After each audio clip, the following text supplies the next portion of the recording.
Vapi Dharampur national highway number 56 ઉપર નાના પોંઢા નજીક કોલક નદીનો જર્જરિત પુલ ભારે વાહનો માટે બંધ થતા 20 થી 25 ગામના લોકો તેમજ લગભગ 5000 વિદ્યાર્થીઓને ભારે હાલાકીઓનો સામનો કરવો પડી રહ્યો છે।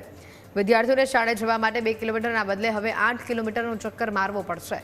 પબ્લિક ટ્રાન્સપોર્ટ પણ મુશ્કેલીમાં મુકાયું છે। સ્થાનિકોએ કપરાડા ધારાસભ્ય જીતુભાઈ ચૌધરીને રજૂઆત કરતા તેમણે NHAI અધિકારીઓ તથા જિલ્લા કલેક્ટરને પુલની તાત્કાલિક મરામત માટેની રજૂઆત કરી છે।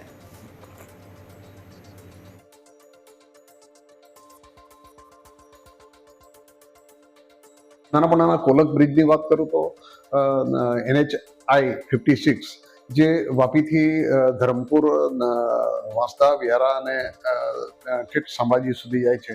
એમાં સૌથી મોટી સમસ્યા અમારા કોલક બ્રિજના એટલા માટે છે કે કોલક બ્રિજ, ગંભીરા બ્રિજ તૂટી પડવા બાદ બંધ કરવાના કારણે અમારા આજુબાજુના જે પંચાયતના રસ્તાઓ છે, MDR, ODRના જે રસ્તા, પંચાયતના સ્ટ્રીટના રસ્તા, અમારા તમામ પંચાયતના રસ્તા અને કચરઘાણ રસ્તાની નીકળી ગઈ।